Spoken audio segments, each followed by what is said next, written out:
Hello my beautiful badgers, Messi go back again with another asset store review. This time it is the NewGen Medieval Times from Reverse Interactive on the Unity asset store. It's just come out, it's a new release, that's how new it is, and it's beautiful. If you're making a fantasy game, a medieval game, a Tudor game, even a steampunky game, yes, you can't be without this beautiful pack. You even get flying blimps. Look mummy, we're flying in the sky. Ooh, see you in a second.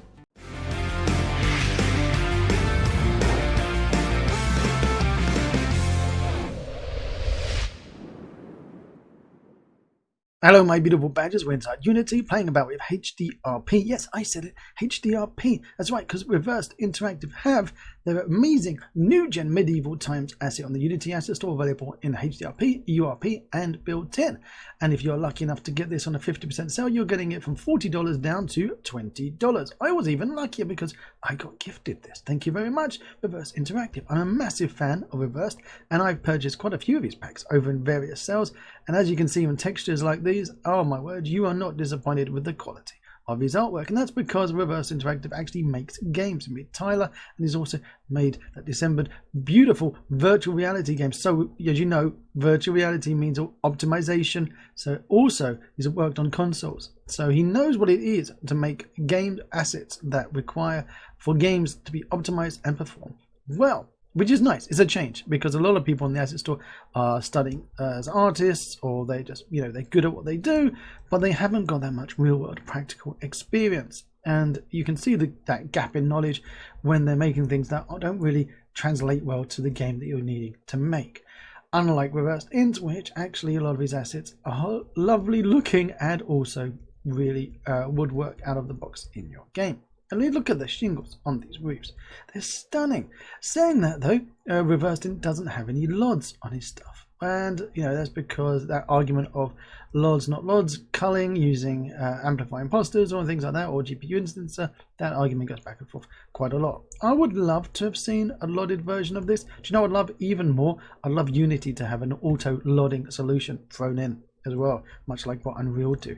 Invest in some of that technology, Unity, and allow you to have really high quality, high detailed art up close, and then automatically handle the performance of that as you get further away.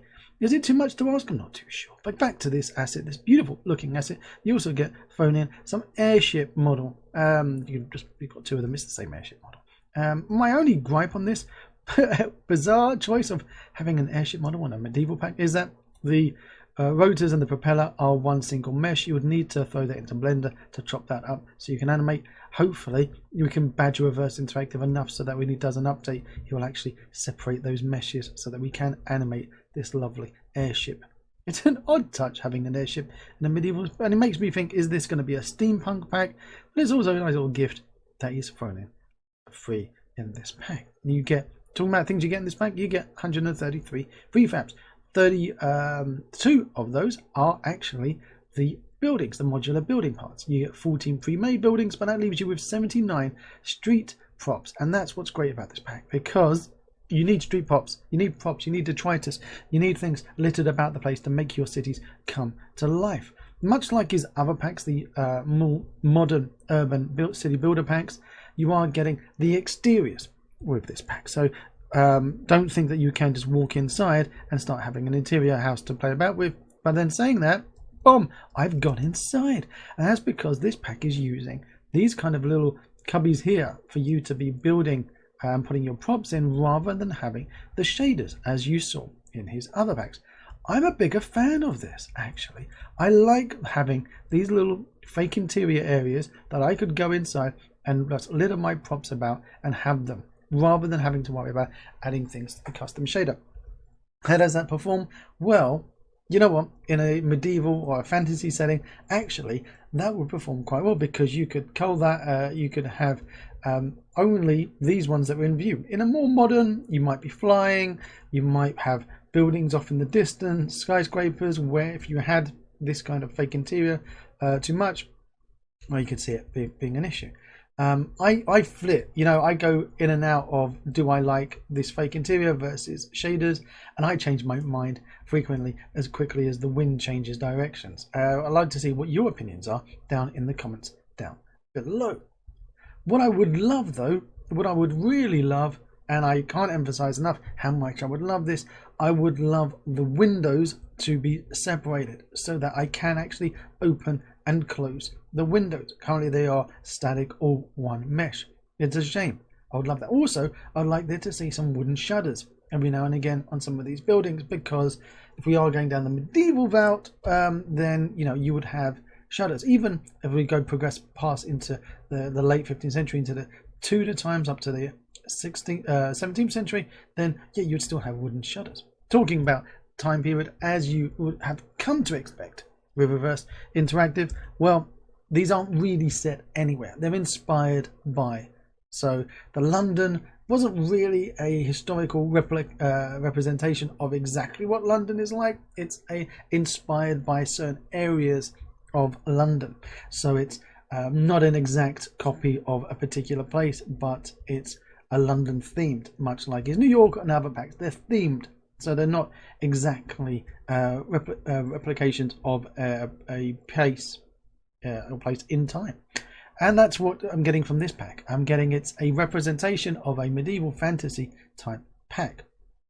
It's kind of, if you were going to be making a fantasy game, then this would be your more affluent maybe areas of a fantasy. So these are not your kind of your shacks and disheveled buildings. You are getting these newer looking buildings here, and you are getting these ones here that are a bit more withered and aged, so that's nice. I do like this variation. Also, as we see here, you are getting modular.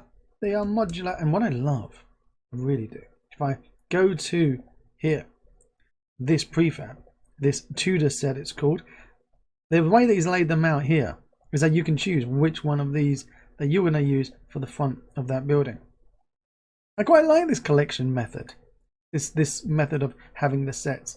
It's not one that I've seen many other people follow. They split that out into many different meshes. I'm thinking to myself, you know what, I prefer, if I'm doing a city builder, I actually preferring having sets as one mesh, one model here and a collection of meshes inside to pick from.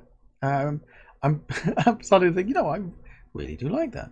And here's another one, and as you can see, we're getting like 900,000 verts for these, and the other storefront we were playing about with the 1700 to 2000 vert miles. So, and this one's even more, less down there, just to 446, because we got no windows. I really do like this pack. I think it's a great addition to Reverse Interactive's collection, and I can't wait for it to see him make more and more of these kind of fantasy type medieval, I'm going to be generous with the term medieval, buildings. So even with the steampunk, you know what, throw into more steampunk stuff. It'd be interesting to see Reverse Interactive's take on the steampunk. Saying that, you also get 7 different path segments, as we can see the ground, and I think, we keep ignoring the ground when we play about with things. I think these textures here and the ground look fantastic. I really do. I think this pack has got a lot of potential. What I would love to see more is having some kind of marketplace here, and as you know, this is a new pack, it's just come out, and you can expect to see, hopefully, more in this theme, and maybe more updates in this pack. What gripes do I have? Well, I would love there to be the see-through on this glass here, so I can see the candle. Not perfectly see-through, but you know, this kind of foggied, well, at least I can see a candle inside there flicking away. I know at this point you could argue, are these going to be gas or are these going to be candlelit? Because they're just dangling down here, they are candlelit. If it was attached and there was some kind of distribution gas mechanism, you can have gaslit ones. That would have been funky. I'm getting more of a Jack the Ripper type feel, as well as I'm playing about and rummaging around inside this demo scene.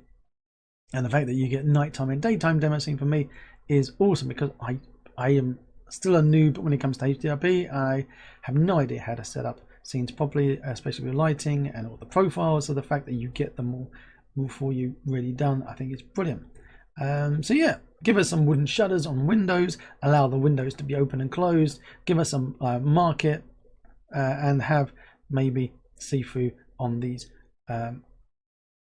Also, I'm going to be really greedy. If this mesh was separated, then we could animate them slightly swinging in the wind.